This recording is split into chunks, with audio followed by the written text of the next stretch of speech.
Oke, baik, rekaman sudah siap. Kita mulai perkuliahan kita yang perdana pagi hari ini dengan bacaan basmalah. Bismillahirrahmanirrahim. Bismillahirrahmanirrahim. Oke. Assalamualaikum warahmatullahi wabarakatuh. Waalaikumsalam warahmatullahi wabarakatuh. Waalaikumsalam warahmatullahi wabarakatuh. Waalaikumsalam warahmatullahi wabarakatuh. Waalaikumsalam warahmatullahi wabarakatuh. Alhamdulillahirabbil alamin. Pada pagi hari ini kita masih bisa bertemu kembali walaupun suasananya masih bertemu secara tidak langsung lewat Google Meet ya. Yang sebenarnya ya siapapun tidak banyak yang menyukai hal-hal seperti ini. Namun apa boleh buat karena situasi yang memang belum memungkinkan untuk bertatap muka langsung, maka pada kesempatan kali ini kita masih harus menikmati pertemuan kita dengan Google Meet ya. Oke, kita enjoy aja. Kemudian seperti biasanya, jadi untuk kuliah di akuntansi syariah ya. Oke, masih awal, jadi masih belum begitu kuat mengingatnya. Di kuliah kita akuntansi syariah semester ini, pola perkuliahan kita persis sama dengan manajemen keuangan di semester yang lalu.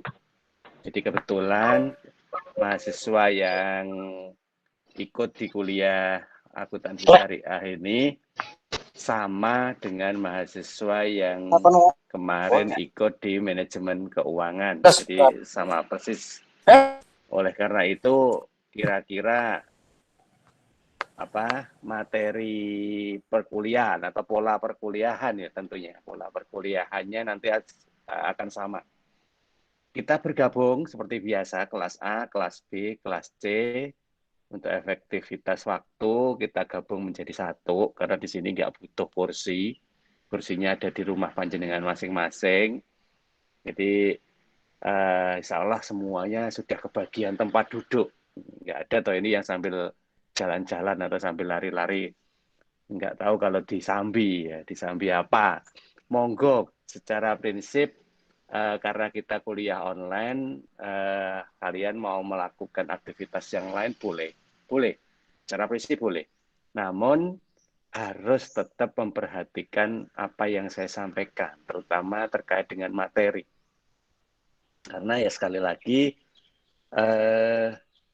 pola kuliah kita yang seperti ini, kita tidak bisa saling memantau satu persatu, nggak bisa. Jadi kita sepenuhnya percaya bahwa saya sudah menyampaikan, materi juga sudah saya berikan, dalam perjalanannya diharapkan kita saling menyimak apa yang dimaksud, ya terutama materi yang saya jelaskan. Apalagi di materi kita di akuntansi syariah ini, insya Allah nanti benar-benar baru, ya benar-benar baru. Kalau di manajemen keuangan sih, insya Allah nggak banyak sesuatu yang baru kalau menurut saya. Itu mutlak materi yang ada di sebuah ilmu ekonomi atau akuntansi. Tetapi kalau di dalam akuntansi syariah, karena ada istilah syariahnya, itulah nanti yang menyebabkan apa yang ada di sini itu semuanya baru. Nah, karena semuanya baru, maka ada hal-hal yang mungkin belum kalian ketahui sebelumnya, yang baru diketahui pada kesempatan kali ini. Baik itu langsung bisa dipahami, atau mungkin belum dipahami juga. Tapi karena sesuatu ini adalah baru, maka itu wajar. Gitu ya.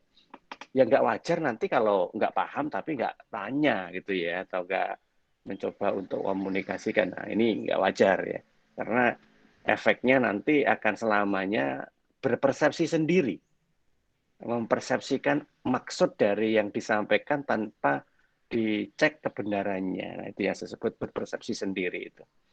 Dan itu nggak boleh ya, nggak boleh. Sebab kalau sampai persepsinya nanti salah, dan itu sudah melekat di dalam pikiran, sulit itu nanti kalau memang mau diluruskan kembali. Jadi lebih baik kalau belum paham, belum tahu, tanyakan. Nggak apa-apa. Oke. Kemudian yang lain insya Allah sama teknisnya ya. Oh ya, oke. Ada satu yang baru mulai semester ini, yang kemarin sudah saya sampaikan sebenarnya di grup WA ya, tentang tata cara absensi. Ya, jadi kita nggak perlu lagi absensinya dengan seperti kemarin itu ya, lewat chat room ya. Tidak. Jadi absensinya lewat simtik masing-masing, simtik kalian masing-masing. Jadi coba kalian nanti sambil menyimak materi saya, itu kalian masuk ke simtiknya, cari kuliah aktif ya. Kalau tampilan mahasiswa saya nggak begitu hafal urut-urutannya ya. Cari kuliah aktif, terus masuk kuliah kita hari ini, yaitu akuntansi syariah.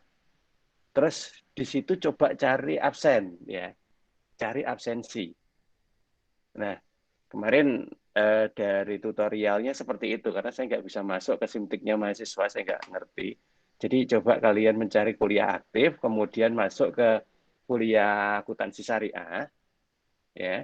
Kemudian cari absensi di situ. Ya, insya Allah hanya tinggal klik kalau nggak salah itu ya, tinggal klik saja. Cuman waktu kliknya hanya sebatas waktu kuliah kita. Jadi waktu kuliah kita ini adalah mulai jam 8 sampai dengan jam 9.30 normalnya. Nggak tahu nanti selesai jam berapapun, waktu untuk bisa melakukan absensi ya hanya itu. Jam 8 sampai jam 9.30. Mungkin juga untuk mata kuliah yang lain, dosen yang lain sudah menerapkan hal yang sama. Ya. Kalau memang sudah pernah ada yang mencoba, insya Allah sudah bisa, nggak ada masalah. Yang jelas absensinya ada di situ. Sehingga mau kalian itu hadirnya itu sebentar, mau lama sampai selesai, di sini tidak ada pengaruh. Yang jelas untuk bisa masuk ke situ, di jam itu harus masuk atau login di simtiknya. Kasarannya kalau misalkan, saya nggak mau kuliah, males, saya login simtik aja absensi, iya bisa. Karena di sini seperti tadi saya sampaikan di awal, kita berbasis trust, ya kita percaya sepenuhnya bahwa kuliah itu memang dibutuhkan karena sudah bayar, ya kemarin barusan kita capek-capek ribet melakukan aktivitas pembayaran, pemrograman dan seterusnya.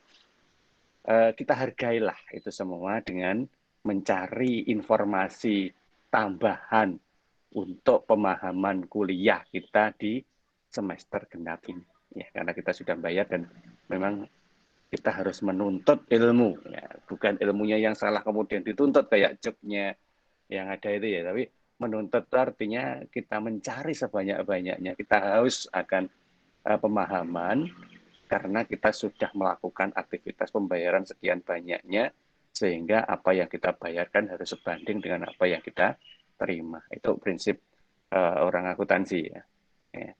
Jadi apa yang kita korbankan minimal harus sama dengan yang kita peroleh. Itu minimal itu harus sama. Nah itu baru kita sebut dengan mendapatkan. Oke, baik. Mungkin begitu dulu untuk pembukaannya, untuk ta'arufnya di awal kuliah. Sebelum kuliah kita lanjutkan, monggo silakan kalau memang ada yang mau bertanya. Oke, bertanya masalah materi sudah ada di RPKPS yang kemarin saya sampaikan. Tadi barusan tadi pagi saya sampaikan di grup. Materi juga insya Allah sudah saya sampaikan, itu yang akan kita bahas pada pagi hari ini. Monggo silakan tanyakan kalau ada yang memang perlu ditanyakan.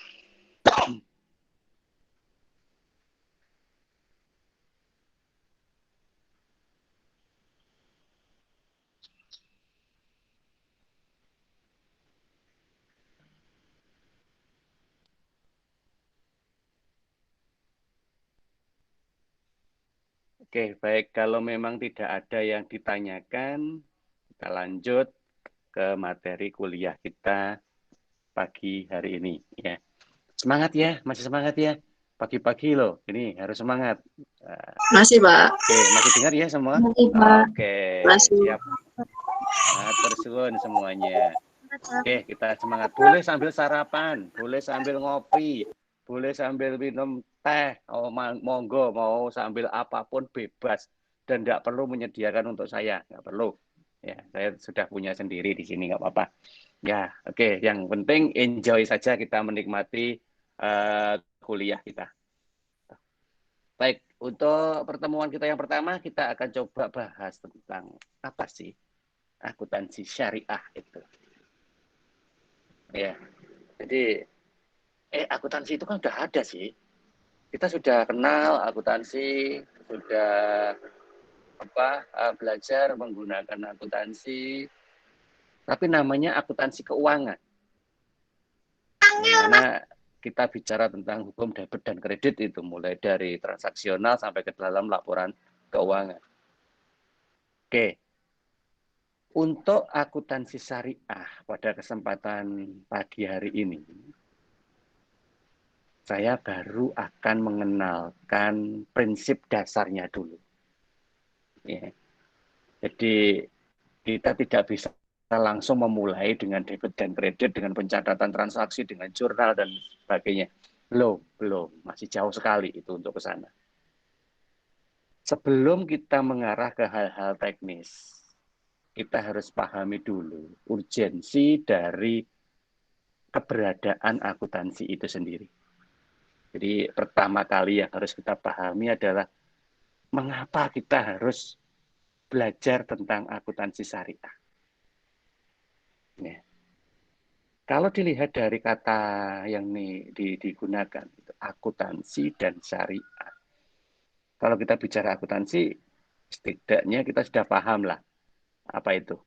Berarti adalah suatu mekanisme atau suatu cara yang kita gunakan untuk membuat sebuah transaksional atau bukti-bukti transaksional itu bisa terlaporkan secara standar, yang mana informasi dari laporannya itu bisa kita pakai untuk mengambil suatu keputusan terkait dengan apa yang akan dilakukan di masa yang akan datang. Itu kalau kita bicara akuntansi.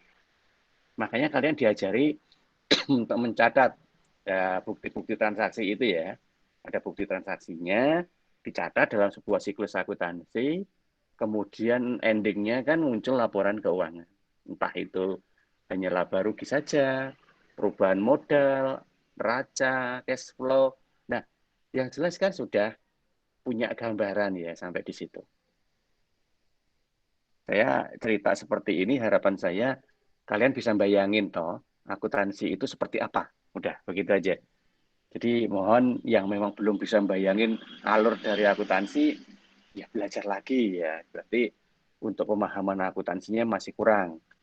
Target pada kesempatan semester ini, genap ini, kalian tuh harus sudah paham. Ini sudah 4 loh ya, semester 4 ya. Kalian sudah paham terkait dengan bentuk dari akuntansi dan bagaimana bentuk itu disusun. Targetnya itu. Sehingga saya cerita seperti ini udah punya gambaran. Oh, akuntansi itu ya seperti itu. Nah, begitu. Nah, itulah yang kita sebut dengan nama akuntansi keuangan tadi. Ya, kita bayangkan dulu bentuknya karena nggak mungkin kita bisa memahami apa yang ada di balik itu kalau kita nggak ngerti bentuknya kan. Itu akuntansi keuangan. Nah, akuntansi keuangan itu dasar yang dipakai untuk menyusunnya murni berdasarkan dari aktivitas bisnis normal. Ya, aktivitas bisnis normal. Saya sebut seperti itu ya karena apa namanya proses yang terjadi di dalam aktivitas bisnis ya murni hanya berdasarkan dari tujuan bisnis itu. Tujuannya misalkan adalah melakukan penjualan, baik itu tunai maupun kredit.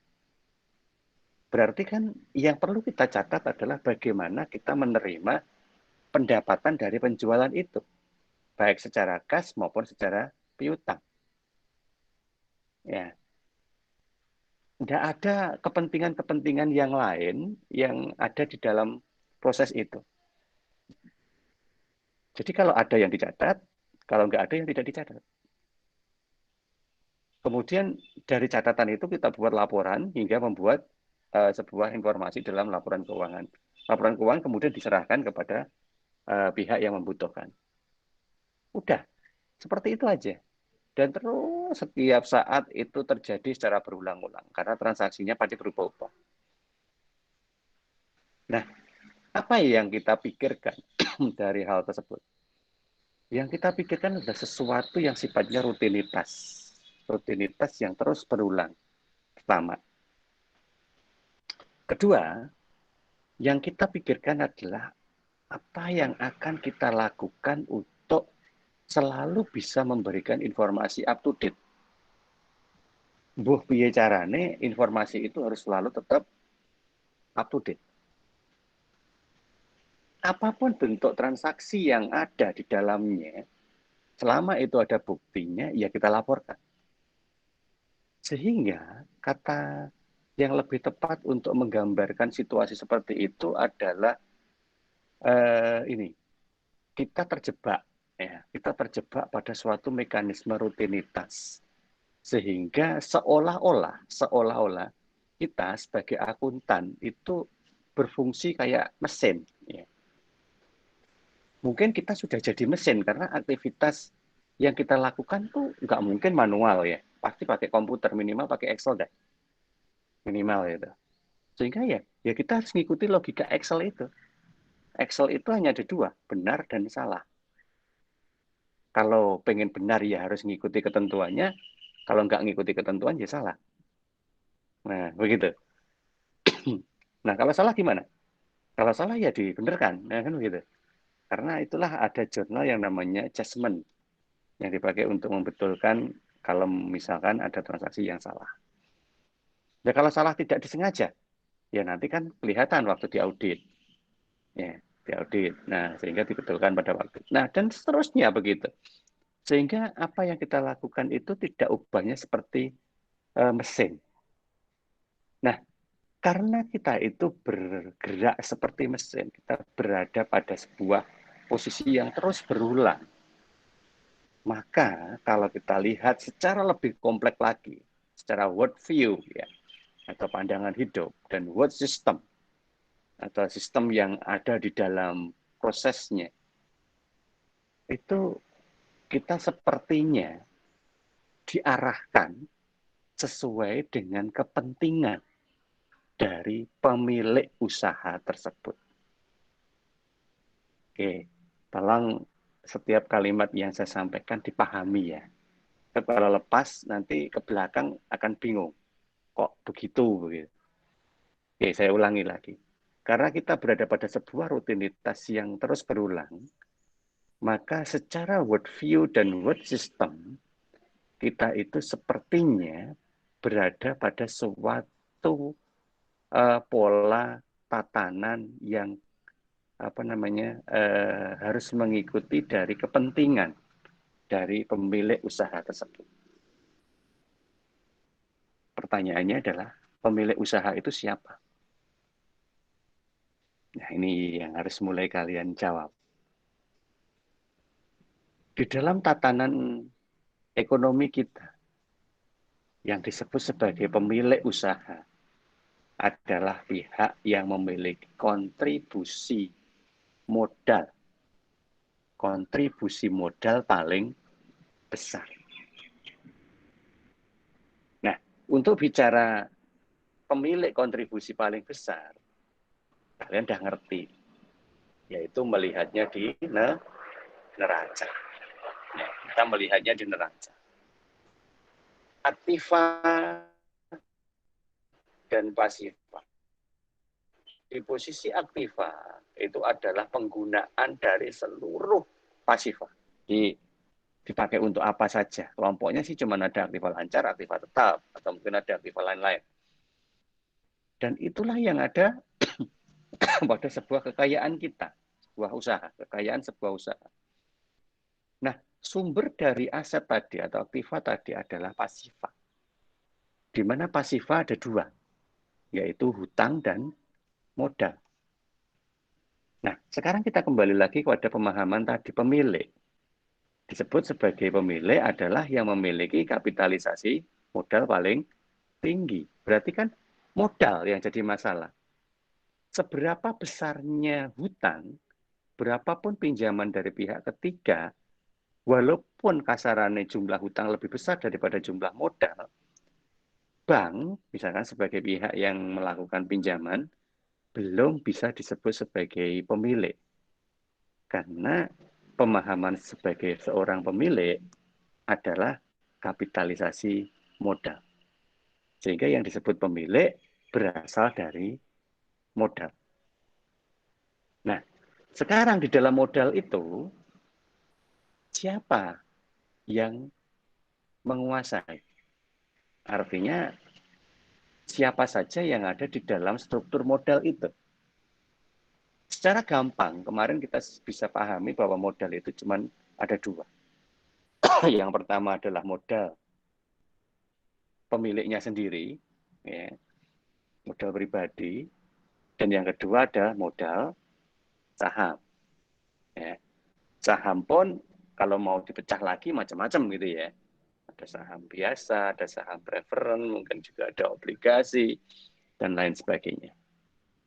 Yang jelas itu adalah pihak ketiga. Pihak ketiga yang menanamkan modal. Nah, di dalam proses itu tadi, berarti terjadi perputaran kepemilikan. Nah, sekarang dari total akumulasinya itu mengerucut ke siapa yang paling banyak. Nah, di sini loh, kalau kita mau mencari pemilik. Tapi siapapun dia, orientasi yang dilakukan itu tetap satu, yaitu bagaimana caranya dari waktu ke waktu kita bisa menambah kapitalisasi modal, syukur kalau bisa mengurangi hutang, atau kalau memang perlu ya menambah hutang, tidak apa-apa. Yang penting akumulasi di dalam aset itu membesar. Kenapa yang dikejar itu? Karena suatu perusahaan akan dinilai besar dan kecilnya berdasarkan dari total akumulasi asetnya. Jika aset tahun pertama ke tahun kedua itu meningkat, tahun ketiga meningkat, tahun keempat meningkat, artinya perusahaan tersebut adalah perusahaan yang berkembang. Dan sebaliknya, kalau semakin menurun, berarti perusahaan itu perusahaan yang tidak berkembang atau justru mengarah ke bangkrutan.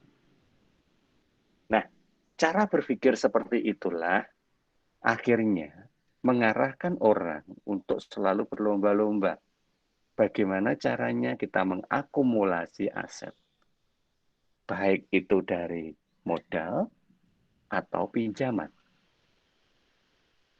Nah, oleh karena itu, kemudian terbentuklah ke dalam sebuah word system. Semua orang yang bekerja di situ harus punya satu pandangan, satu sudut pandang. Ya. Yaitu bagaimana besok lebih baik daripada hari ini. Dengan ukuran baik adalah jumlah asetnya. Ya. Ukuran baik itu dari jumlah asetnya. Normal saja deh, kita nggak usah terlalu jauh berpikir. Kita aja dalam kehidupan sehari-hari. Siapa loh orang nggak butuh duit? Ya walaupun duit bukan segalanya, tapi kalau nggak punya duit kan nggak bisa segalanya juga loh. Oke, jadi nggak usah munafik deh. Semuanya pasti.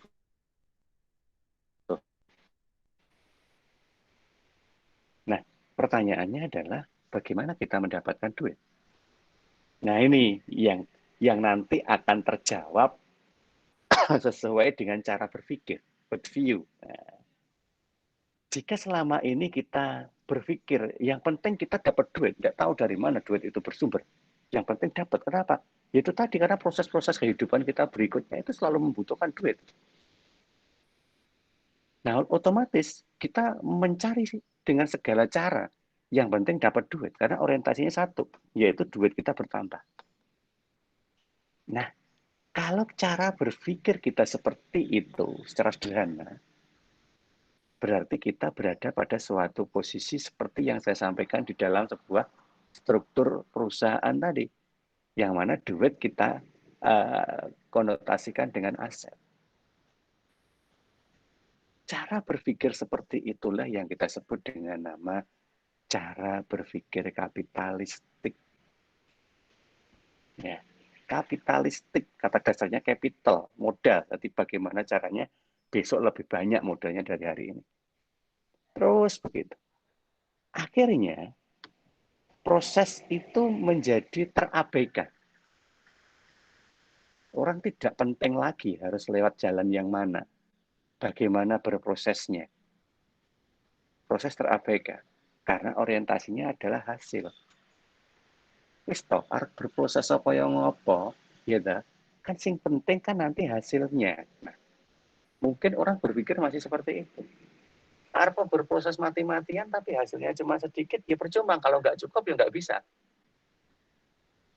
Nah, tapi kita berproses sederhana saja, berproses sebentar, berproses tidak terlalu susah, tapi hasilnya banyak, ya sudah. Justru malah ada sisa yang bisa kita nikmati untuk yang lain.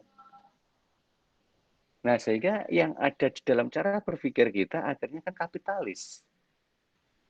Gitu. Proses ora penting. Yang penting hasil. Itu cara berpikir kapitalis. Oke, ini saya jelaskan dulu aja ya, anunya ya, kondisi-kondisinya ya.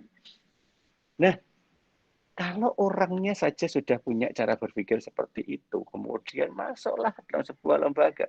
Dan lembaga itu ternyata juga orientasi bisnisnya adalah kapitalis. Sudah. Berarti sangat cocok di situ, subur di situ ya. Ya, kerasan. Ya, apa? Ya, karena kita sepaham. Gitu ya.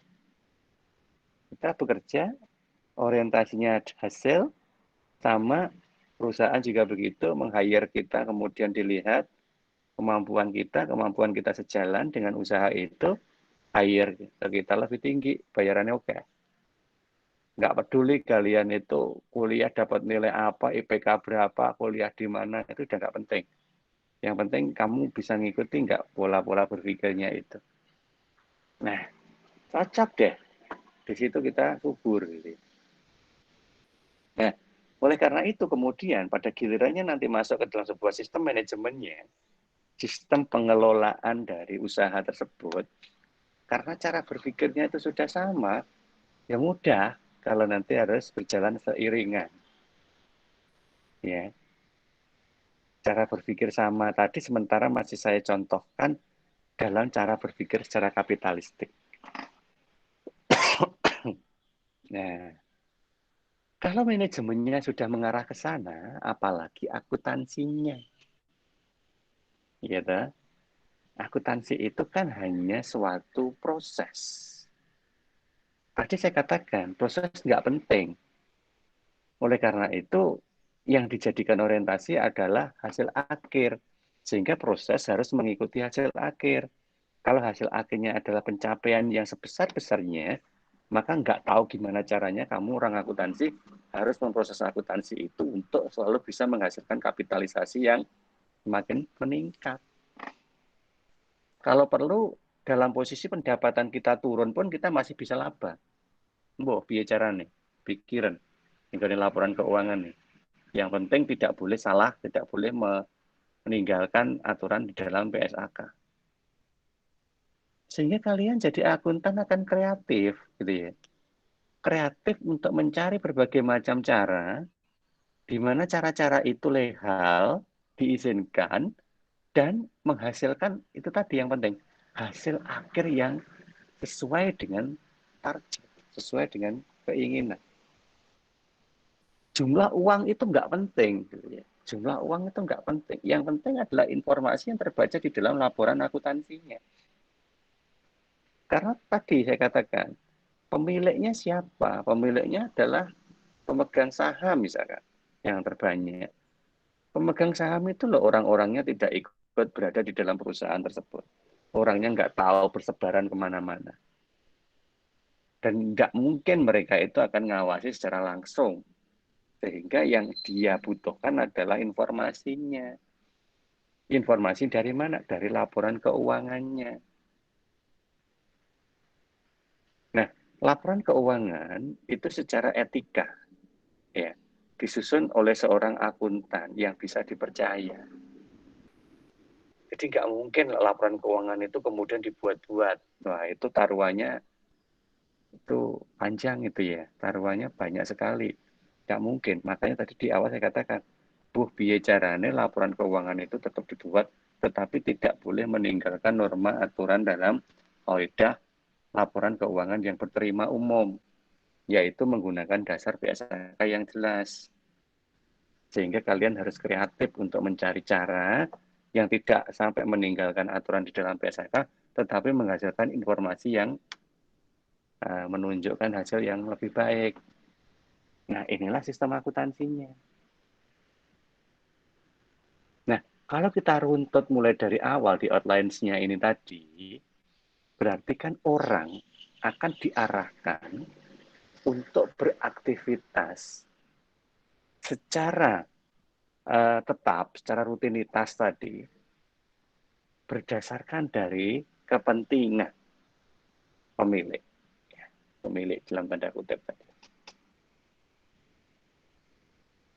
Suka nggak suka, itulah dunia yang akan kalian temui. Jujur aja, kalau nanti kalian mau kerja, kemudian di dalam pekerjaan itu kalian ditanya, apakah sanggup mematuhi segala ketentuan yang berlaku di dalam proses pekerjaannya, sesuai dengan tujuan dan target visi misi perusahaan. Nggak mungkin kalian jawab nggak sanggup. Nggak sanggup ya sudah, detail langsung datamu. Nggak usah kerja deh. Nah, mau nggak mau ya harus sanggup. Dan nggak tahu gitu ketika kalian menyanggupi itu, kalian sadar nggak? Arah dari pernyataan itu tadi akan membawa kalian ke dunia mana. Dan apakah dunia itu memang sudah sesuai dengan kata hati kalian? Nah, sekarang kembali ke kata hati. Kata hati kalian itu lebih banyak dipengaruhi oleh aspek apa? Nah, karena kita tahu kan, kita semua orang Islam. Nah, ini sedikit saya mengarah ke situ.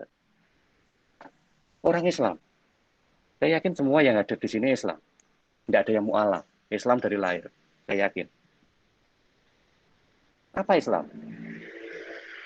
Ya, ini pertanyaannya sederhana tapi susah menjawabnya. Islam agama, Pak. Islam keyakinan, Pak. Islam adalah way of thinking, Pak. Nah, macam-macam loh. Terserah deh. Nanti coba direnungkan dulu. Saya nggak butuh jawabannya sekarang. Tapi setidaknya coba kalian pelajari kembali deh.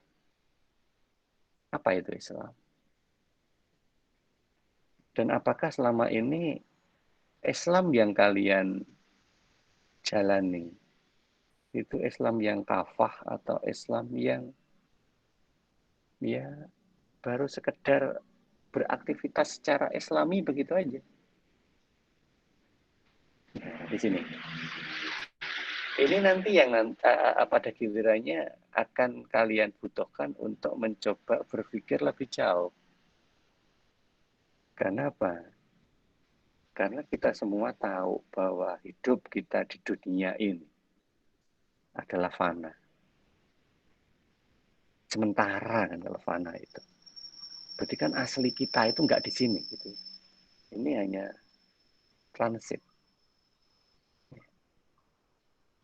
Nah, di masa transisi itu kan biasanya apa yang terjadi adalah sesuatu yang sifatnya fata morgana.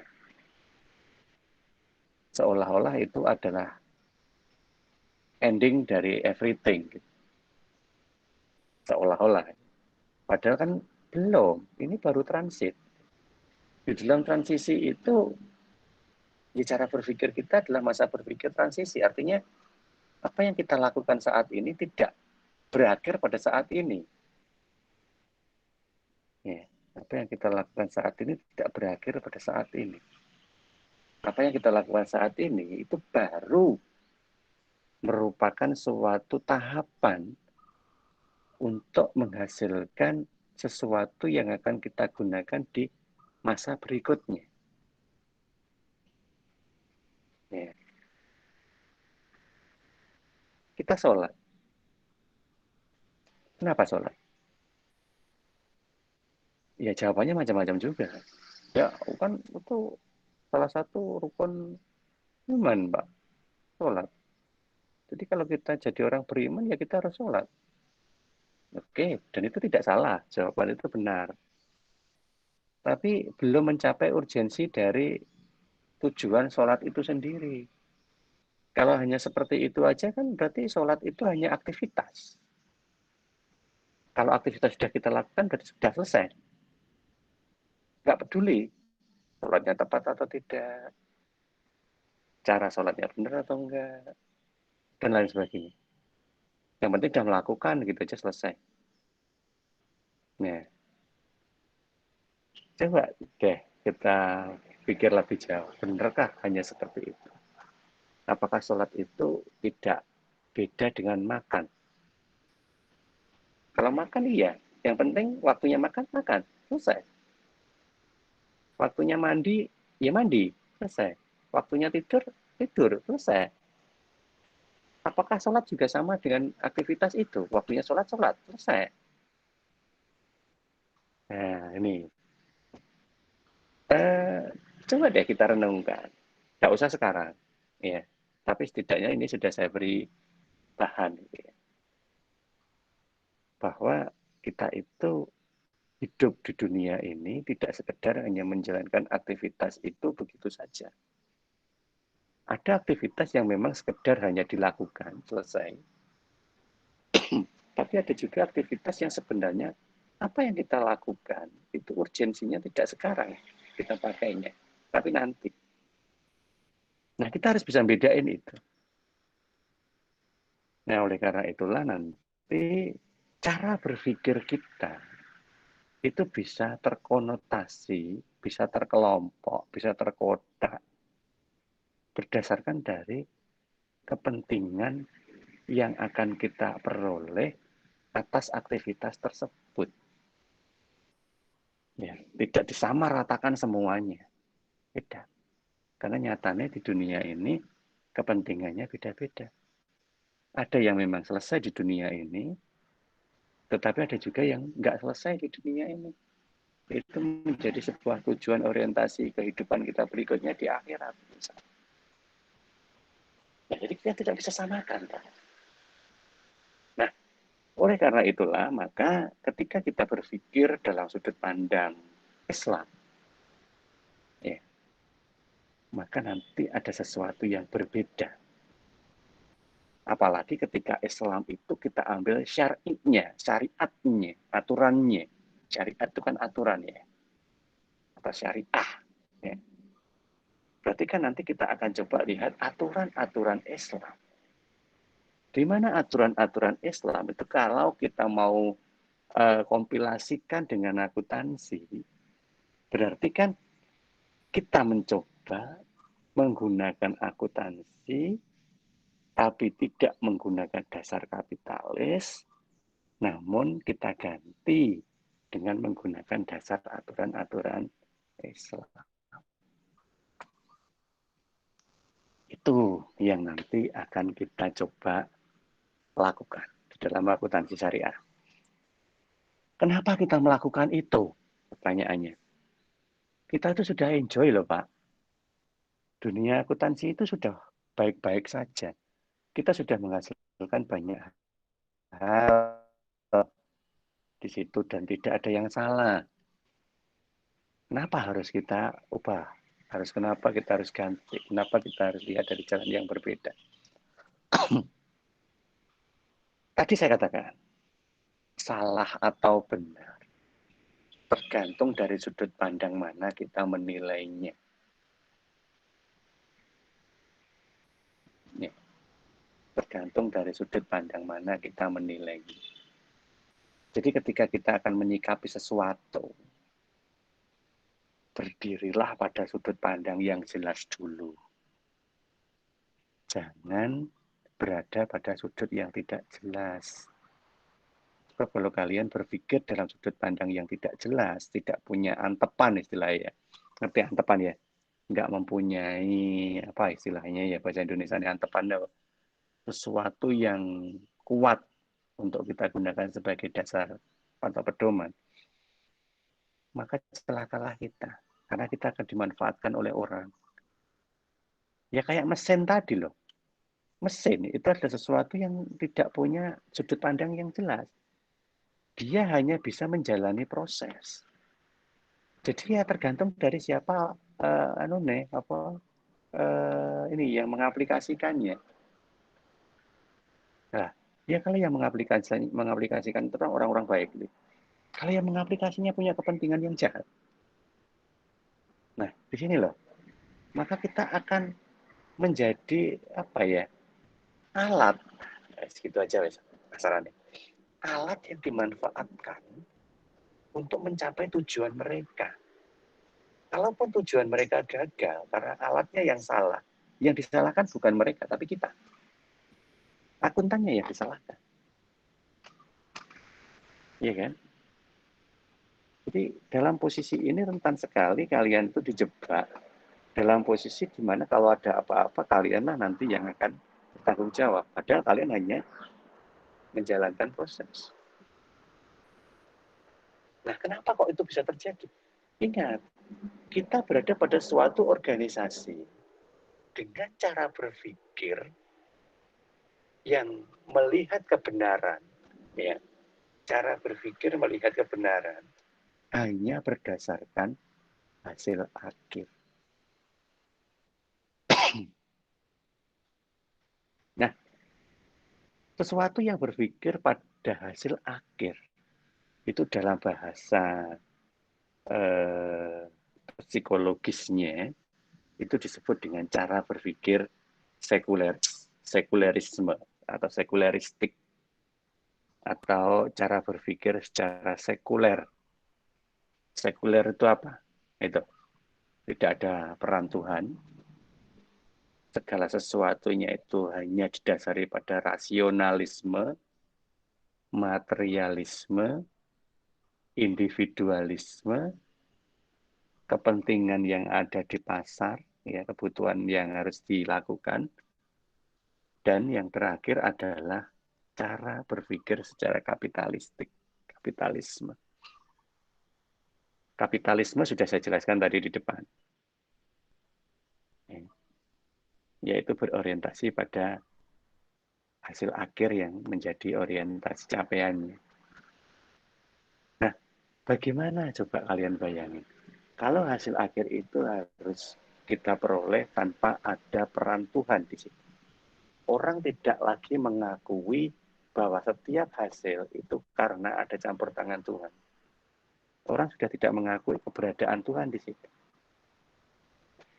Kalau ternyata ini untung, ya untung ini karena saya bisa berusaha mengefisiensi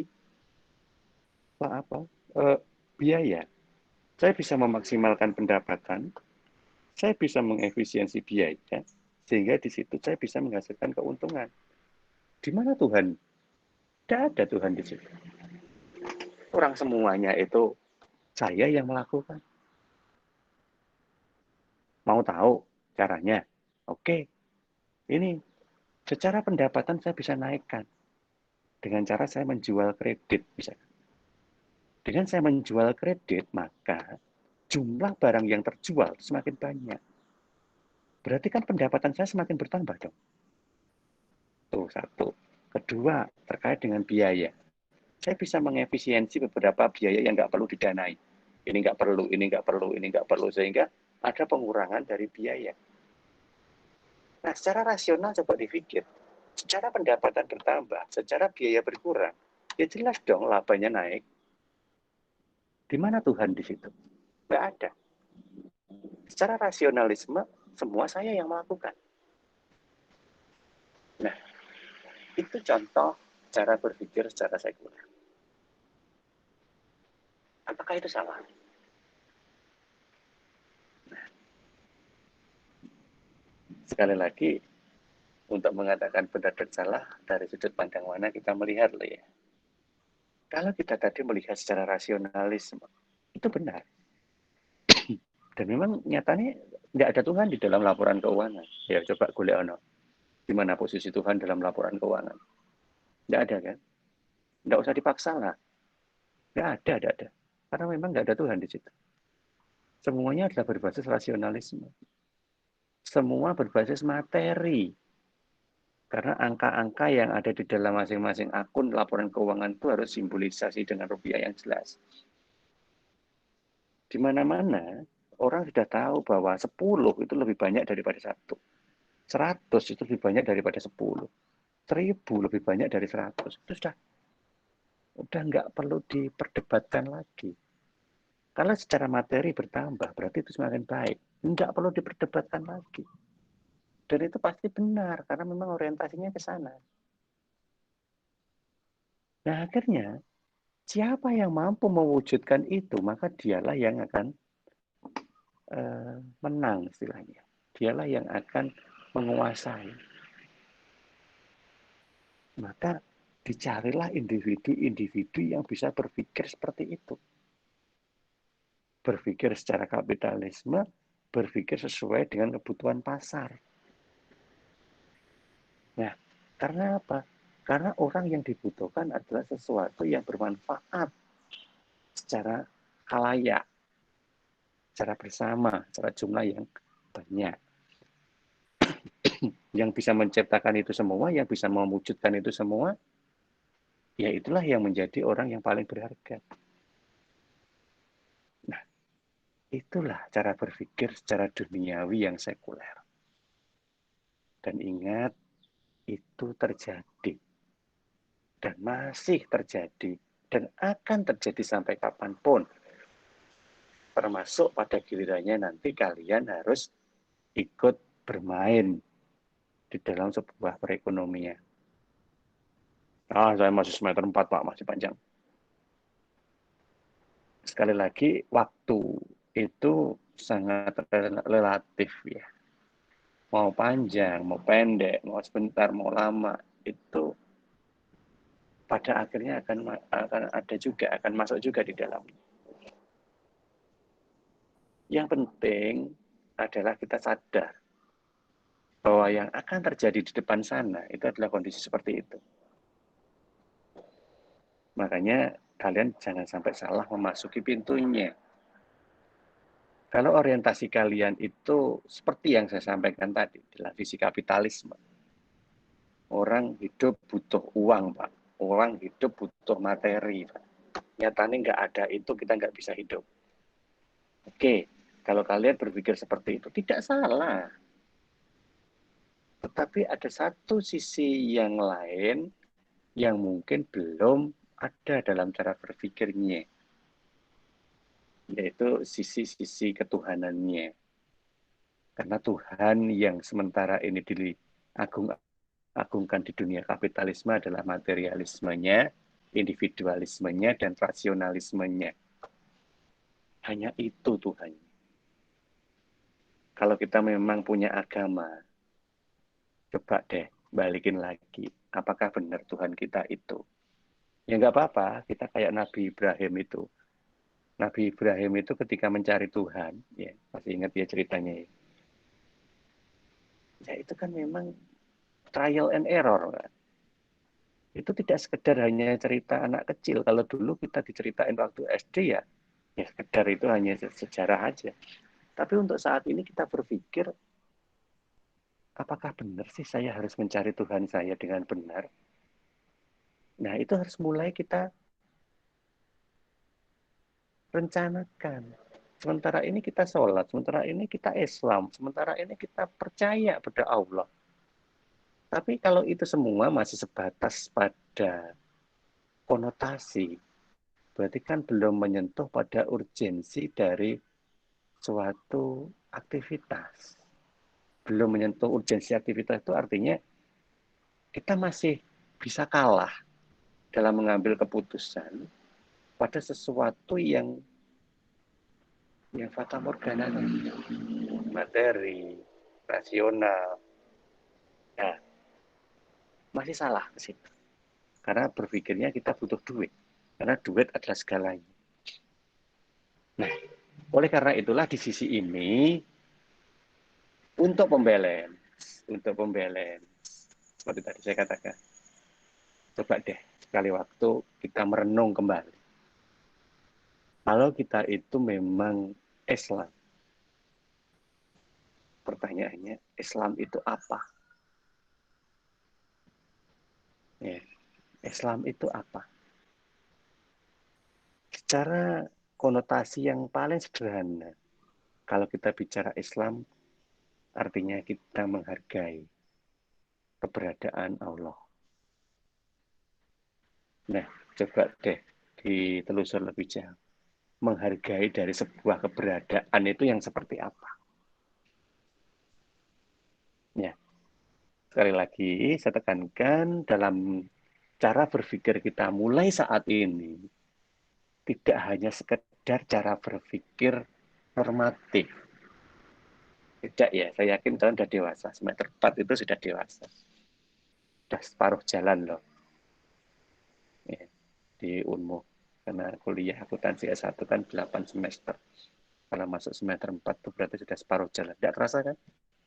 Perasaan baru kemarin deh Pak saya daftar. Iya, benar. Tapi sudah separuh jalan loh. Artinya kalian sudah dewasa. Dewasa tidak dilihat dari ukuran tubuh kalian, usia kalian. Tapi dewasa itu dilihat dari bagaimana kita menyikapi semua aktivitas dengan cara berpikir yang benar. Benar dalam posisi sesuai dengan kaidah Islam. Nah, ini yang akan terjadi. Nah, kemudian kalau memang kita masuk ke dunia yang sekuler tadi, apa yang terjadi, Pak? Maka kita akan masuk ke lingkaran setan. Orang mengatakan lingkaran setan itu sesuatu yang terjadi berulang-ulang tanpa kita bisa lepas ya dari perputarannya. Itu lingkaran setan. Mau melakukan apapun ya ujung-ujungnya balik lagi ke situ. Ya, sederhananya ini aja untuk konsep yang kita pakai dalam melihatnya. Kita mulai dari manapun nanti ujungnya juga kembali ke situ. Apa ya, mulai ini ya. Dari duit aja wes, dari saving itu ya. Dari modal. Ya. Katanya orang kalau mau usaha harus punya modal. Ya. Nah, begitu nanti kita punya modal dan masuk ke dunia usaha. Nah, di sini loh. Kita mulai menentukan arah. Modal itu mau kita arahkan ke tujuan yang mana, ke target yang mana. Kalau kita hanya bicara pada akuntansi yang konvensional, akuntansi keuangan, maka modal itu orientasinya nanti harus menghasilkan ya modal kembali. Ya, ada penambahan modal kayak tadi di depan saya katakan. Penambahan modal yang bersumber dari saving atas usaha kita. Ya kan? Katakanlah kita punya 10 juta. Kita pakai untuk usaha selama 1 tahun. 10 juta itu, dari uang 10 juta itu katakanlah menghasilkan 20 juta selama 1 tahun. 20 juta itu nanti dipakai untuk apa? Ya kan macam-macam. Bisa kita pakai untuk hidup kita, sebagian, tapi sebagian tetap harus ada yang kita save kan, untuk menambah modal. Supaya apa? Modal kita bertambah. Kalau modalnya bertambah berarti usaha kita semakin membesar. Apa sih nggak seneng lah usahanya semakin membesar? Dilihat oleh siapapun berarti kita dianggap berhasil. Iya kan? Tapi untuk bisa mencapai itu apa yang harus kita lakukan? Nah itu perputarannya, coba dilihat aja. Kalau kita punya modal, maka kita bisa beraktivitas. Kalau kita istiqomah pada jumlah modal kita yang cuma 10 juta tadi, ya mungkin butuh waktu yang lama lah untuk bisa kelihatan di mata orang. Ya karena hanya 10 juta. 10 juta ya muter-muter royo. Ya sekedar untuk bisa menjaga survive gitu aja, sekedar hidup gitu ya. Kalau memang kita ingin akselerasi yang kenceng, gimana? Ya berarti harus ditambahi dengan utang. Karena memang pasifa itu isinya selain modal adalah utang. Kalau memang kita mau akselerasi dengan cepat, kita tambahin utang. Kita punya modal 10 juta, utangnya 100 juta. Jadi total dari aset kita ada 110 juta. Wes, ketok we. Ya kan? Nah, kalau ketok, udah kelihatan di situ. Berarti banyak orang yang tertarik dong. Wah, kayak gede, kayak gede, kayak gede. Wah, coba ya ikut, masuk, gabung. Akhirnya yang terjadi apa? Banyak investor yang datang. Ya kan? Kita sudah punya uang 110 juta, kita bangun usaha ketok moto itu 110 juta. Orang sudah mulai ngelirik, oh bagus usaha baru, wah berani, rame. Investor datang, ya kan? Nah, coba bayangkan, kamu bikin usaha cuma dengan modal 10 juta, tok, deal tadi. Sama-sama bikin kafe, sebenarnya. Kafe dimodali 10 juta, enggak ya, paling jadi gubuk kan. Yang teko sapa? Yang teko ya wong leren, tukang becak, kuli, apa neneng, leren diluk, tuku kopi sak cingkir lungguh 5 jam. Nah, kan itu yang terjadi. Hanya 10 juta. Kita baru bisa melihat sesuatu yang skala sederhana. Tapi kalau kita utang 100 juta di dalamnya, maka ada 110 juta kita bangun kafe, kelihatan wes. Wah, wes iso mengatakan kafe modern. Yang datang orangnya sudah naik mobil, yang minimal naik motor, para muda-mudi, para eksekutif. Ya. Berarti orang dari luar melihat kafe kita itu kafe yang bagus. Akhirnya oke, banyak yang suka. Ya, saya invest dong di sini, saya invest dong di sini. Muncullah investor. Akselerasi dari modal bertambah karena ada investor kan. Yang semula modal hanya modal sendiri ditambahi modal pihak ketiga, modal saham dari investor tadi. Yang semula hanya 110 juta, yang 10 juta modal, yang 100 juta utang, 10 jutanya naik sedikit demi sedikit karena ada investasi. Kita mau bisa apa? Bikin cabang di sana, bikin usaha kita lebih dilihat orang. Yang semula hanya offline kita jual beli online. Ya, semula kita hanya punya 5 macam variasi makanan minuman, tambahin lagi jadi 10 macam variasi. Nah, akhirnya apa? Membutuhkan orang-orang baru untuk usaha di situ, untuk ikut melakukan aktivitasnya di situ. Maka kesempatan kerja terbuka. Ya kan? Kesempatan kerja terbuka. Wah, butuh pegawai baru dong, Pak. Butuh orang baru dong, Pak. Oke. Masuklah orang-orang itu. Oke, nanti tak taruh di cabang sana. Oke, kamu ganti membuat ini. Kamu bisa apa? Oh, saya bikin bisa telo goreng rasa apa kukus misalnya. Nah, dimasukin di situ. Nah, yang terjadi apa? Akhirnya iklim kerja subur.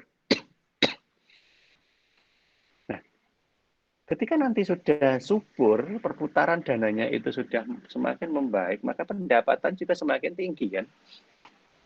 Kalau pendapatan organisasi itu bertambah, otomatis pendapatan orang-orang yang ada di dalamnya itu juga bertambah.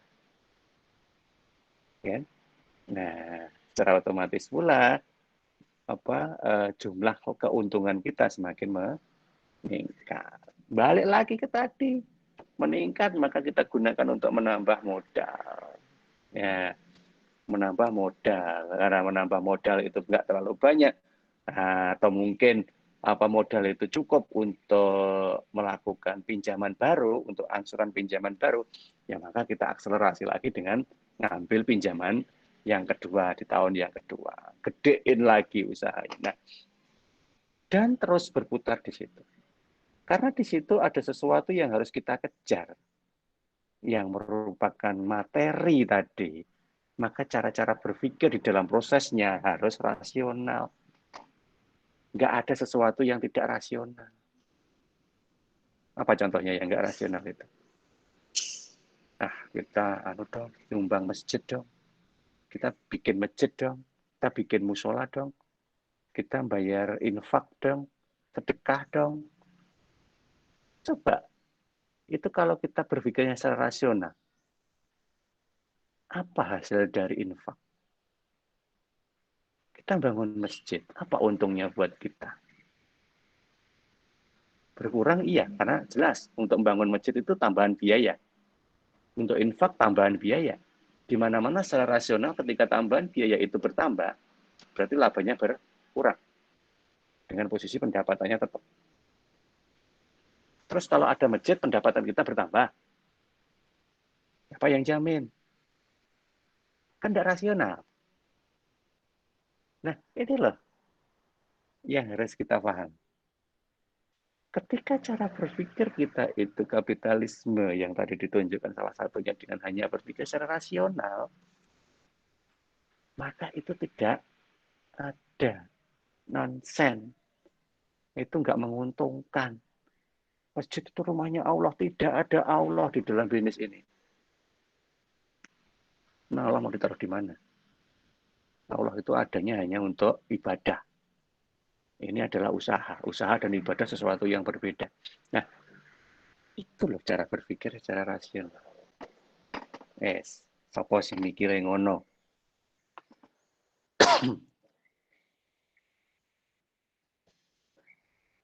Kalau nanti orientasinya seperti itu, maka orientasi akhirnya ya seperti ini juga, harta.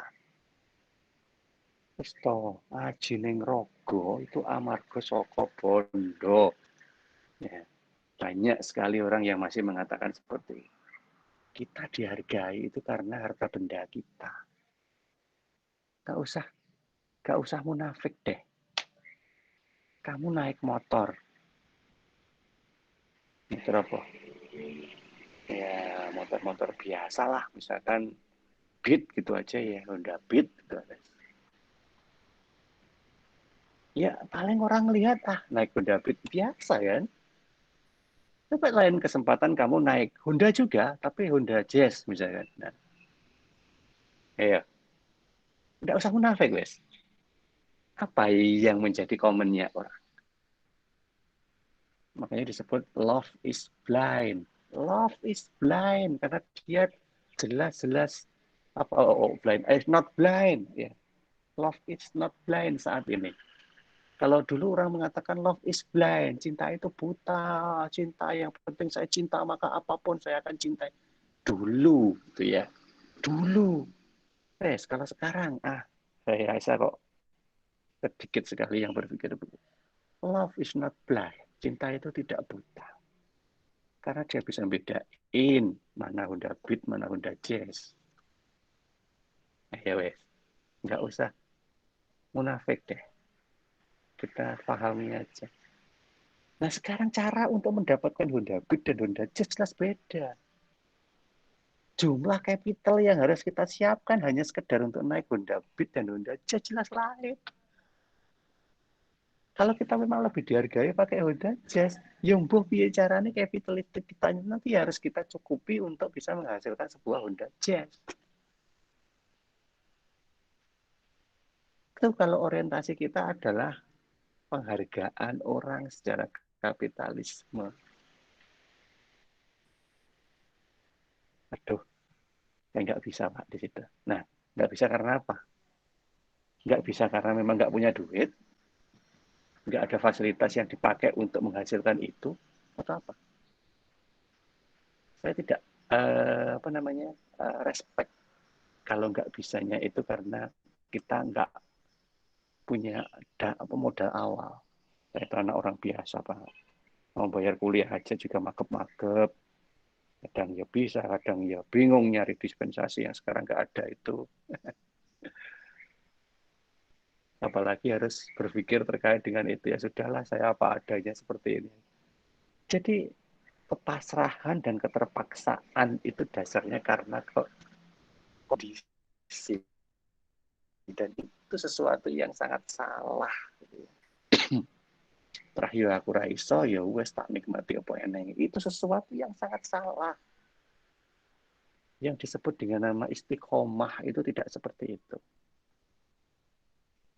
Oke, kalau lebih jauh nanti tolong tanyakan ke Ustadz dan Ustazahnya. Ya, nanti daripada nanti ganti sebutan saya jadi Ustadz Arif gitu ya. Ya. Yang jelas itu salah. Wes, ngono ya. Pakai CPR dulu untuk pengantar awal ini. Ya. yang sering terjadi adalah sesuatu yang dilakukan secara rasional. Karena rasional itu adalah sesuatu yang paling mudah untuk diomongkan. Karena segala sesuatu kalau diberangkatkan dari aspek rasionalismenya, tidak ada seorang pun yang akan mempermasalahkan. Kamu kuliah loh, kamu kuliah itu apa sih ingin kok capai besok? Kehidupan yang lebih baik, Pak. Oke, kehidupan yang lebih baik itu indikatornya apa? Dari situ mulai rasionalismenya kebaca, ya kan? Kehidupan yang lebih baik itu artinya kalau sekarang saya itu hanya naik Honda Beat, besok bisa naik Honda Jazz, Pak. Ya, itu benar. Saya besok bisa punya rumah sendiri, Pak. Rumah saya yang sekarang itu hanya ukuran 24 ya, misalkan tipe-tipe 24 ya. Besok paling enggak jadi 21, Pak. Loh kok turun? Bukan, 21-nya besok itu artinya tanahnya 2 hektar, rumahnya 1 Pak. Nah, jadi rumah saya nanti ukuran 2 hektar. Nah, itu kan rasionalisme. Dan apakah itu salah? Tidak. Benar. Karena dengan begitu kamu nanti akan dihargai oleh banyak orang. Wah, jadi wong sugih. Iya kan? Nah, apalagi kalau tata kelola sepanjang prosesnya itu nanti kalian terus bisa menghasilkan capaian-capaian yang semakin meningkat. Dan disitulah nanti berjalan dimulai dari sebuah cara berpikir yang rasional. Emang kalau begitu cara berpikir rasional itu nggak boleh, Pak? Salah ya? Dari tadi saya tidak mengatakan mana yang salah, mana yang benar. Saya hanya selalu mengatakan posisikan cara sesuai dengan tempatnya. Tempat itu artinya adalah suatu titik di mana kalian mau mencapai sesuatu yang akan diperoleh. Kalau memang orientasi kalian itu pada harta, ya itu nggak salah. Benar, dan sebenar-benarnya benar.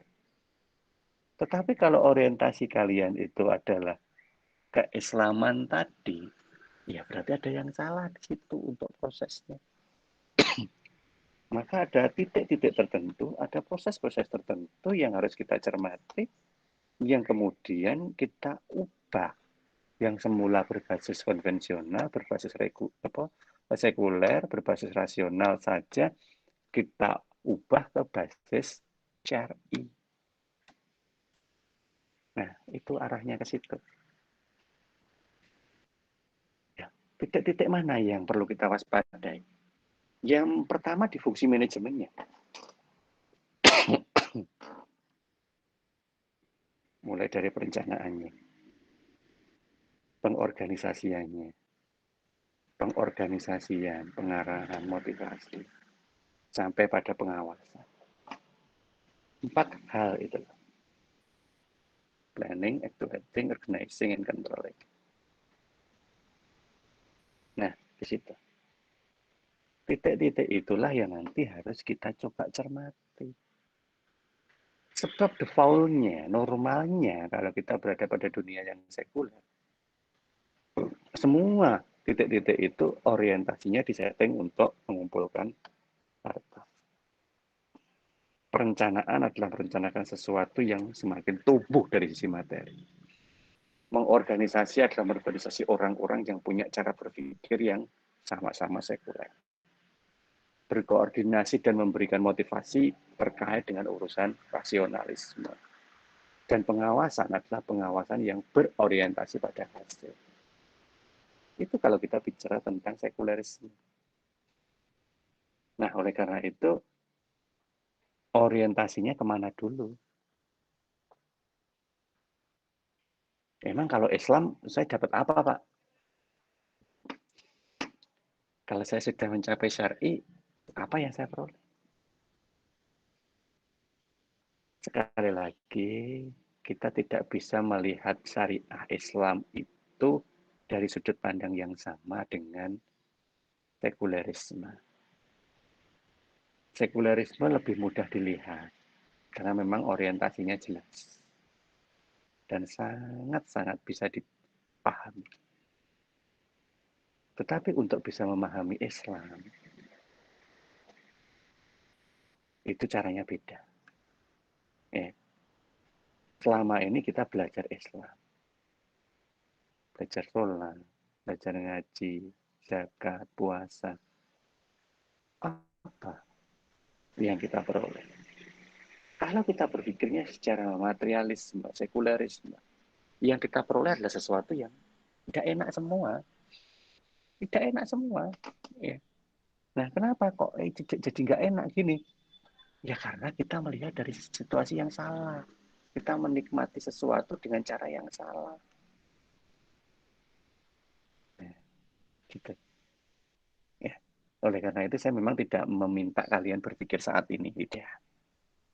Cuman ini hanya pengantar. Ya. Pertemuan kita ini masih pertemuan pengantar.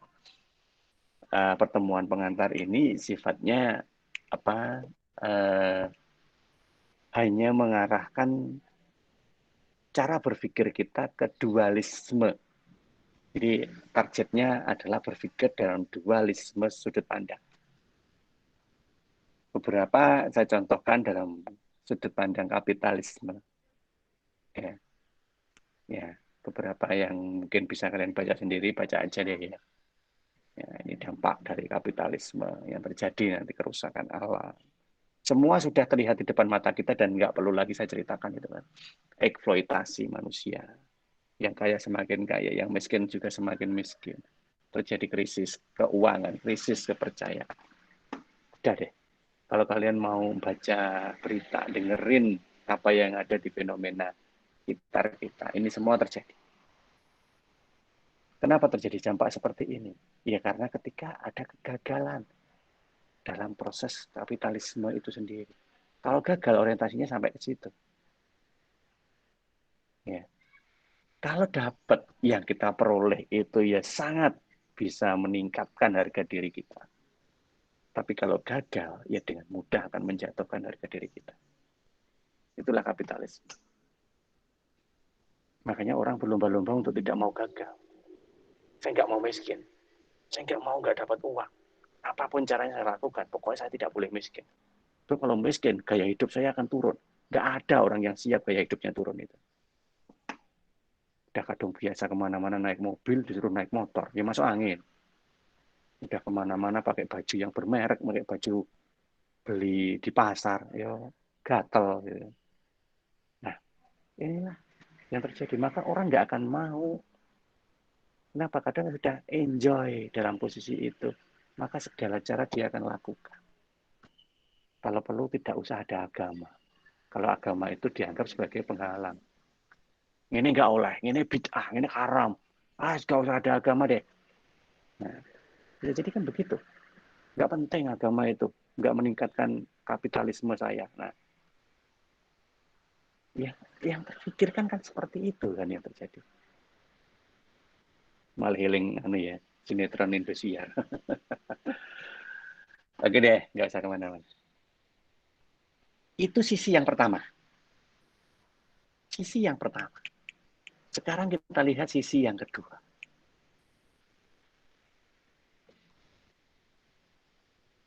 Kalau sisi sekuler tadi, yang di dalam sebuah puncak piramida kehidupan adalah Tauhid. Tahu Tauhid? Ya. Tauhid itu merasa tidak ada Tuhan dalam hidup ini. Karena Tuhan itu terlalu banyak menciptakan aturan yang menyebabkan kita semakin jauh dari uang. Kita tahu. Hati-hati ya. Kalau sampai nanti ada yang berpikir begitu, waduh, bahaya sekali. Istighfar itu sudah mulai keluar dari Islam itu.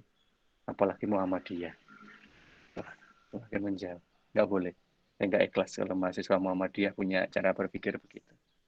Sekarang nggak apa-apa. Tetapi dalam posisi sekarang hanya dipakai untuk membandingkan. Apakah yang saya lakukan ini bisa saya lakukan terus atau ya hanya sementara. Ya. Maka pembandingnya adalah tauhid. Tugas berikutnya adalah setelah tadi mempelajari apa itu Islam. Saya pengen kalian mempelajari apa itu tauhid. Ya. Apa itu tauhid? Ya. 10 menit lagi. Semoga sudah absen ya. Tauhid. Kalau secara kata kunci, tauhid itu percaya keberadaan Allah. Percaya itu yang bagaimana? Ya. Pertanyaannya itu tadi. Sudah. Makanya tolong direnungkan. Saya percaya pada Allah. Percaya itu seperti apa? Kalau mau dirasionaliskan gimana Pak? Nah, percaya. Kalau mau dirasionalkan gini loh percaya itu. Sama seperti kalian tidur. Ya, tadi malam atau nanti malam deh, nanti malam aja. Kamu tidur. Ya, kan tidur aja, ngantuk ya tidur, jamnya tidur ya tidur, sudah, nggak tahu jam berapa, yang penting jam ini jam tidur, ya udah tidur. Tidur aja sudah. Dan percaya bahwa besok pasti bangun.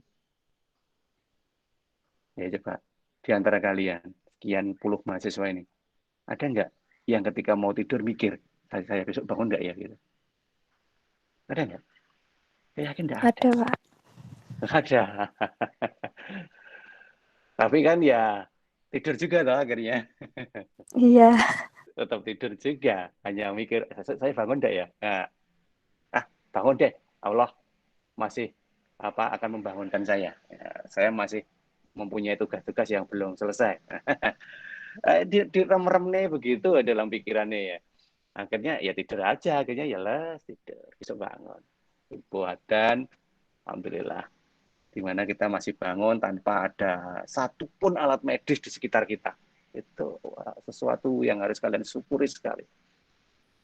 Bangun hanya dalam suara, gitu ya, hanya dalam suatu rangsangan suara, yaitu azan misalnya. Syukurlah sekali, bersyukur sekali bahwa kita masih bangun gara-gara suara azan. Dan tidak ada satupun alat medis yang nempel di tubuh kita. Nah, berarti apa? Itulah nikmat Tuhan. Wabi Allah. Dan nikmat Tuhanmu yang manakah? Dan di sini loh yang sebenarnya kita pakai untuk dasar memahami bahwa Tuhan itu ada. Kalau Tuhan tidak ada, terus yang bangunin saya siapa? Tapi dalam konotasi berpikir tidak rasional loh ya. Konotasi berpikir yang di atas rasional. Oke, baik. Jadi begini. Ini saya jelaskan sekalian. Manusia ya. Normal itu artinya tidak dipertanyakan kewarasannya ya.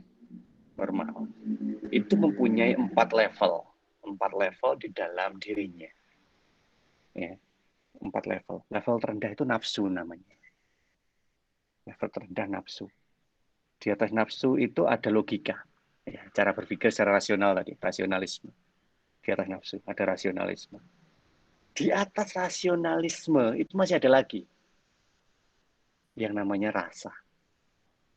Ya, rasa. Ya, rasa perasaan. Ya. Nah, di atas rasa itu yang tertinggi ada lagi yaitu apa? Kepercayaan. Oke, sekarang kita coba bahas satu-satu ya. Nafsu iya digunakan untuk sesuatu dunia, hanya duniawi. Makan, coba kalian sakit gigi, makanan seenak apapun kalau sakit gigi kan juga enak tetap. Atau pas badannya meriang misalkan, ada panas, demam, makanan jadi pahit kabeh, rasanya malah aneh. Makanan enak pun ya katanya nggak enak, nafsunya hilang. Nafsu. Tapi ada juga yang nafsu yang menggebu-gebu. Ya saking menggebu-gebunya itu kadang semaunya sendiri kayak tadi. Pokoknya saya kudu oleh duit, besok duitku kudu luwih oke timbang hari ini. karena saya akan dihargai orang karena duit saya. Saya bisa beli ini, beli itu yang bisa saya tunjukkan ke orang. Biar orang tahu semua bahwa saya jadi sultan misalkan. Nafsu itu ya. Nafsu. Iya memang, nafsu itu nanti juga akan ketemu sama nafsu. Orang-orang yang bernafsu untuk melihat kalian dan menghargai kalian berdasarkan nafsu juga. Yaitu nafsu duniawi. Oh iya kamu suka ya sekarang, oh, uangmu banyak. Banyak teman datang mendekat itu. Wah, itu teman-teman yang kemudian memanfaatkan kita karena keberadaan kekayaan kita. Nafsu juga itu. Oleh karena itu kan nggak boleh itu dilakukan terlalu lama kan. Kalau hanya sekedar untuk kepuasan, ya sudahlah. Kalau sudah puas ya selesai. Kayak orang makan, sudah kenyang ya selesai. Enggak kok kemudian dilebih-lebihkan kan. Nah, oleh karena itu di dalam nafsu itu harus dihandle oleh logika atau rasionalisme berpikir. Terus, nah aku udah ngene, apa yang saya peroleh ya? Saya dapat apa ya? Apa yang bisa saya banggakan ya? Apa yang bisa saya gunakan untuk kelanjutan ke depannya nanti dalam hidup saya ya? Nah, itu rasionalismenya mulai jalan. Yang membackup nafsu tadi. Oke, ketika nafsu dan rasio sudah mulai jalan, maka segala sesuatunya itu terrencana. Segala sesuatunya sesuai dengan prinsip manajemen tadi. Tetapi itu masih sifatnya duniawi. Iya kan? Duniawi. Kenapa? Ya karena kita hanya sekedar menjalani sesuatu yang sifatnya materi. Karena itu masih dibatasi oleh lingkup yang disebut materi. Karena yang kelihatan dan bisa kita manfaatkan dan kita nikmati pada saat itu juga. Materi. Nah, padahal di dalam sebuah proses kehidupan itu kan panjang kan. Pagi kamu masih dibangunkan oleh Allah. Malam masih ditidurkan. Besok pagi masih dibangunkan lagi. Berarti kan masih panjang. Nah, di dalam proses yang panjang itu artinya apa? Ada sesuatu yang kalian harus naikkan lagi, tidak sekedar hanya sejumlah materi itu. Tapi adalah sebuah kebermanfaatan. Bermanfaatnya itu sementara kalau secara materi kan hanya untuk diri saya. Oh, saya senang. Oh, saya dihargai orang. Wah, saya sultan. Untuk dirinya sendiri. Padahal kita hidup kan tidak sendirian. Toh. Kita punya keluarga. Orang tua kita gimana? Saudara-saudara keluarga kita gimana? Sampai teman-teman kita seperti apa? Mereka merasakan manfaat. Nah, rasa. Merasakan manfaat. Berarti kan ada sesuatu yang harus di atas materi. Sesuatu di atas rasionalisme, yaitu rasa. Oh, iya ya. Lek ngene iki berarti temanku tersinggung. Lek ngono aku orang ini. Oh iya, lek ngene iki orang tuaku kena masalah. Berarti aku orang ini. Jadi rasionalisme yang kemudian di backup oleh rasa. Oh iya ya. Lek orang tua itu seneng kok ya rasanya kok aku luwih seneng. Ternyata rasa senengnya orang tua itu lebih nikmat saya rasakan seneng daripada ketika saya mendapatkan uang atau laba sekian ratus juta. Orang tua nggak menginginkan kita itu ngasih uang ke mereka ratusan juta. Tetapi ketika kita itu sudah mampu memberikan rasa manfaat bagi semua orang di lingkungannya, oh ini anak sapa toh? Oh anak Pak ini, anak Ibu ini, mereka sudah seneng. Wah iya loh, sampai iso bangun musola. Musola yang semula jelek kayak gitu jadi bagus. Dibangun sama dia tanpa minta sumbangan kemana. Wah itu anaknya siapa? Wah anak. Nah, rasa. Nah, ketika rasa itu sudah menjadi sesuatu yang kemudian kita harus jadikan orientasi, maka ke depan orientasinya rasa itu kan mencapai sebuah kenikmatan. Kenikmatan sebuah rasa. Nah, rasa itu baru bisa kita nikmati secara penuh apabila kita mempunyai unsur yang namanya percaya. Misal gini, usaha kita sudah semakin membesar. Ya, ada cabang di sana, di sini, jauh. Kita bisa menghandle cabang-cabang itu hanya by phone. Telepon yang apa kita percaya di sana. Nah, Berarti kan ada sesuatu yang memang kita tanamkan berdasarkan aspek trust, kepercayaan. Kepercayaan sementara ini pada orang. Orang yang kita percaya untuk membackup di sana, di sini, di situ. Dan kemudian ketika harus diskusi bareng, mereka mencapai sesuatu yang positif. Itu rasanya kan lebih nikmat daripada berapa persen pertumbuhan labanya. Nah, ketika itu terjadi, berarti rasa itu menjadi sesuatu yang orientatif, yang kemudian digunakan untuk menumbuhkan kepercayaan. Sementara percaya pada orang. Tapi ketika orang-orang itu kemudian bisa bersatu, kita percaya sepenuhnya, dan hasilnya juga semakin maksimal, berarti kan kita mulai berpikir lebih jauh lagi. Terus, yang membuat orang-orang itu bisa saya percaya itu siapa? Disinilah kemudian kita mengarah cara berpikir kita ke tauhid tadi. Allah. Mereka didatangkan ke kita untuk bisa kita percaya. Karena siapa? Karena Allah. Ada orang tua yang selalu mensupport kita dengan segala caranya. Itu karena siapa? Karena Allah. Dan apa yang dibutuhkan oleh Allah kalau begitu? Kalau Allah sudah memberikan ke kita. Karena kita kan harus take and give. Hidup ini kan harus keseimbangan. Kalau ada yang diberi, maka kita harus memberi. Kalau yang memberi orang, maka kita harus memberi ke orang. Kalau yang memberi adalah Allah, maka kita harus memberi ke Allah. Allah pengen apa? Islam. Apa yang diinginkan Allah dari Islam? Rukun Islam. Nah, kalau rukun Islam sudah, berarti kita jadi orang yang beriman. Maka apa yang harus kita lakukan? Ya harus ke rukun iman. Nah, dan seterusnya. Itulah cara berpikir kita secara tauhid. Kalau semuanya nanti sudah bisa nyampe ke ranah itu, coba deh kalian lihat. Posisi sekulerisme itu ada di level yang mana? Jauh di bawahnya. Jauh sekali di bawahnya. Karena sekulerisme itu hanya ada di nafsu dan rasional. Jauh di bawah rasa dan di bawah kepercayaan. Bahkan ada sesuatu yang kita percayai itu tidak bisa dirasionalis. Nah, itu yang paling penting. Sehingga kita tidak lagi terjebak pada sesuatu bahwa apa yang bisa kita lakukan adalah apa yang bisa dirasionalismekan.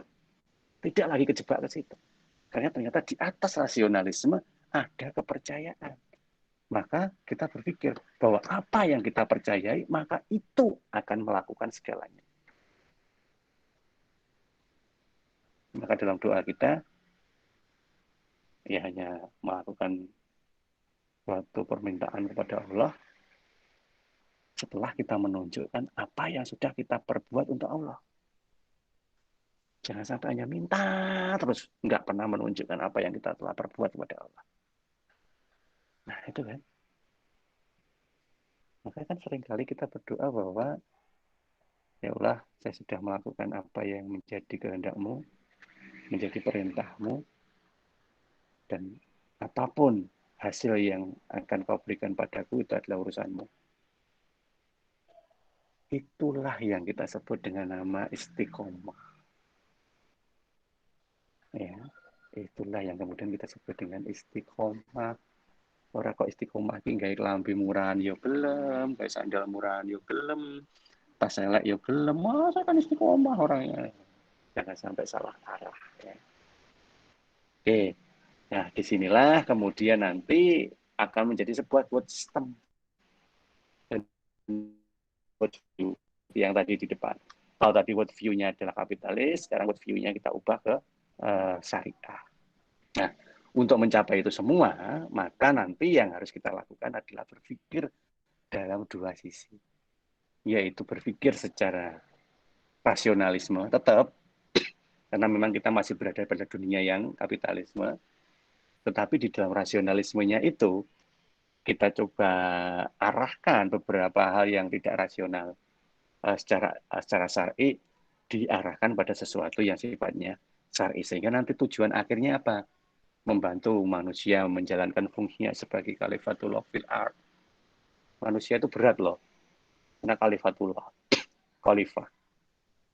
Khalifah itu bukan wakil ya, karena Tuhan tidak punya wakil. Khalifah itu adalah orang yang dipercaya untuk memakmurkan bumi. Ya. Membantu manusia memasuki surga Jannatun Na'im. Ya. Karena apa? Kita bisa mengajak orang lain. Kamu itu nyari apa sih? Uang. Terus uang apa bisa untuk beli tiket ke surga? Bisa. Siapa bilang nggak bisa? Tapi harus tahu caranya. So, kalau salah cara, maka bukan tiket ke surga yang kalian dapat. Ya kan? Tiket ke Jakarta aja belum tentu dapat. Menjaga tidak terjadi kezaliman dalam proses. Zalim itu yang bagaimana? Oh, segala sesuatunya harus dimulai dari pemahaman konotasi masalahnya. Zalim itu yang bagaimana? Zalim itu berarti ketika ada rasa yang tidak seimbang. Ya saya tidak bicara menyakiti atau melukai, ya tidak, tapi ada rasa yang tidak seimbang, itu sudah zalim. Nah, zalim itu sebenarnya tidak diselesaikan dengan kata maaf. Zalim itu diselesaikan dengan komunikasi. Ya, seperti itu. Menjaga pembagian pengelolaan harta dengan adil dan benar. Adil itu yang seperti, benar itu yang seperti. Nah, ke depan inilah yang akan kita bahas ya. Ini masih pengantar. Jadi ini hanya membuka cakrawala berpikir kita di dunia ini bahwa kita sudah dewasa. Jadi kata kunci dari kuliah kita pagi ini, satu, kita sudah dewasa. Dewasa secara usia, dewasa secara cara berpikir, dan dewasa secara pengetahuan. Nah, semester 4 S1 akuntansi, Unmuh Ponorogo. Dua, kalau kita memang sudah dewasa, maka kita tidak lagi hanya berpikir secara konotasional. Hanya berpikir secara gambaran-gambaran sederhana.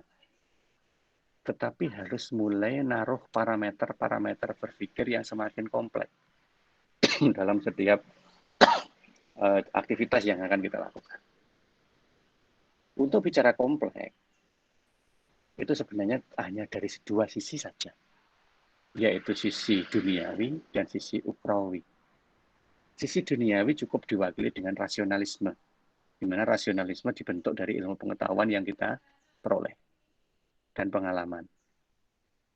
Sedangkan sisi ukhrawi dibentuk dari sisi kepercayaan kita terhadap Tuhan Yang Maha Esa. Seberapa jauh kita percaya kepada Tuhan, seberapa banyak ajaran-ajaran Tuhan yang sudah kita pahami, dan seberapa banyak kita mampu untuk menerapkan. Nah, di sini yang lebih penting lagi. Menerapkan apa yang ada di nilai-nilai normatif ajaran Allah. Ajaran Allah semuanya itu normatif, gitu ya. Ya, nanti di pertemuan berikutnya akan saya coba kupas ya, lebih jauh lagi terkait dengan hal-hal ini. Ya. Nah, gimana caranya kita melakukan itu semua. Nah, sehingga akhirnya yang terbentuk di dalam diri kita adalah orang yang berpikir secara multi perspektif. Nggak boleh hanya berpikir secara satu perspektif, apalagi dari perspektif kehidupan yang paling rendah, yaitu nafsu. Nggak boleh sekali. Nafsu boleh dipakai, tetapi tidak boleh sendirian. Karena kita punya 4 level tadi. Kalau nafsu memang sudah tidak nyampe, maka harus kita naikkan menjadi rasionalisme. Harus rasional. Rasionalisme sudah nggak bisa nutut lagi, harus kita naikkan ke rasa. Rasa sudah nggak nutut, berarti kita naikkan ke percayaan. Nah, dengan cara seperti itulah nanti akhirnya kita akan mencoba memahami beberapa sudut pandang. Akuntansi, nanti kita lihat dari sisi filsafatnya, kita lihat dari sistemnya, baru kita lihat dari tekniknya. Jadi 3 hal inilah nanti yang akan kita coba pahami di akuntansi syariah. Jadi mohon maaf waktunya sangat mepet gitu ya, karena hanya 1 semester. Kita akan bicara filsafat dan sistem.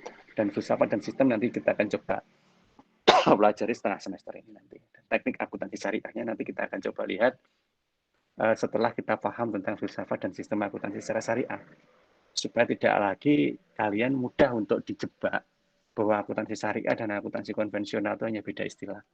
Just the new book in the new cover, gitu ya. Hanya buku di dalam sebuah sampul yang baru. Jadi tidak. Everything is different. Di situ sebenarnya kita bisa melihat kok. Oleh karena itu kita coba lihat satu persatu tatanan-tatanan apa yang beda. Yang jelas secara prinsip sama, tetapi yang kita ubah adalah segala sesuatu yang tidak sesuai dengan syariat Islam. Hanya itu aja. Nah, sehingga muncullah nanti akuntansi Islam. Nah, itu berproses ya. Oleh karena itu di dalam kehidupan ini bukan lagi hasil akhir yang kita lihat. Kita melihat akuntansi syariah tidak sama dengan akuntansi konven. Kalau akuntansi konvensional, akuntansi keuangan, kalian langsung ditunjukkan pada metode, dan itu menjadi sebuah hasil akhir. Tapi di dalam akuntansi Islam, kita harus merumuskan proses terbentuknya itu dalam sebuah perjalanan teoritis. Nah, dari perjalanan teoritis itulah nanti kalian bisa mengetahui secara personal apa sih bedanya. Sehingga masing-masing mahasiswa nanti bisa memberikan penjelasan yang dibangun berdasarkan cara berpikir yang berbeda untuk memaknai bagaimana proses akuntansi syariah. Oke, seperti itu untuk pengantar kita. Ini sudah sampai lebih dari 9.30 ya. Mohon maaf kalau memang sudah melebihi dari waktu yang kita sepakati. Ya, untuk pengantar ya, insya Allah nanti untuk pertemuan yang berikutnya, tolong dibaca materinya, yang akan saya sampaikan juga sebelum kuliah seperti biasa, dan nanti akan kita gunakan sebagai bahan untuk diskusi. Oke, mungkin sebelum kita akhiri, ada diskusi yang perlu disampaikan dari kalian, silakan.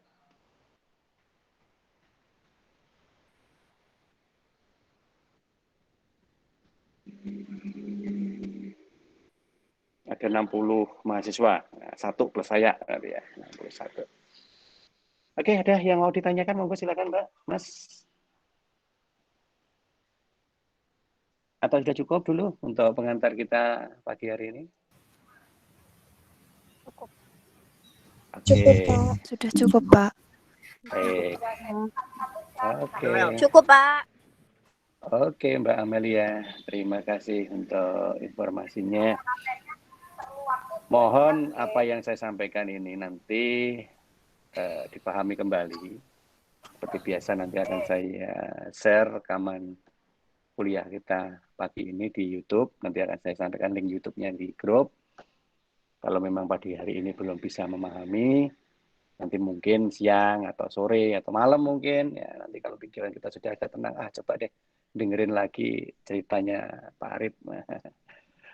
Oke, jadi kuliah kita akuntansi syariah nanti tidak lagi banyak bicara terkait dengan teknis debit kredit ya, tidak. Saya justru ingin mengkonstruk dalam cara berpikir kalian tentang bagaimana sebuah nilai-nilai syariah yang notabene itu adalah ajaran dalam sebuah agama yang seringkali hanya kita pakai untuk ibadah saja, kok bisa mak bedunduk dimasukkan di dalam sebuah konsep akuntansi. Setelah akuntansi itu adalah sebuah alat yang sudah baku, yang sudah sitel, yang sudah bisa dipakai untuk sebuah proses informasi, kok delalah tidak dikei syariah itu sesuatu yang dipaksakan atau memang sesuatu yang memang belum kita ketahui aja. Nah, orientasi kuliah kita selama 1 semester nanti akan mencoba memahami itu. Jadi yang nggak suka terkait dengan debit kredit, nggak suka terkait dengan hitung-hitungan akuntansi, berbahagialah karena di sini tidak banyak, bukan tidak ada tapi nanti masih jauh. Ya, ada tapi masih jauh. Nanti setengah semester ini minimal kita bahas secara teoritisnya dulu. Oke, demikian yang bisa saya sampaikan. Terima kasih atas perhatiannya. Mohon maaf jika apa yang saya sampaikan itu nanti ada yang tidak sesuai dengan kata hatinya, tidak sesuai dengan cara berpikirnya, tidak apa-apa. Monggo, itu hak panjenengan semua. Yang penting, tolong difikirkan lebih jauh dengan kedewasaan kita. Terima kasih. Insya Allah kita ketemu lagi di pertemuan minggu yang akan datang dengan jam dan waktu yang sama. Semoga sudah absen semua ya di Simtiknya. Ya, nanti saya ceknya dulu. Kalau memang belum absen ya nanti tolong di WA-kan ke saya. Nanti akan saya coba bantu. Tapi minggu pertemuan berikutnya tolong usahakan absen mandiri ya. Oke, terima kasih. Kita akhiri. Assalamualaikum warahmatullahi wabarakatuh. Waalaikumsalam warahmatullahi wabarakatuh. Waalaikumsalam warahmatullahi wabarakatuh.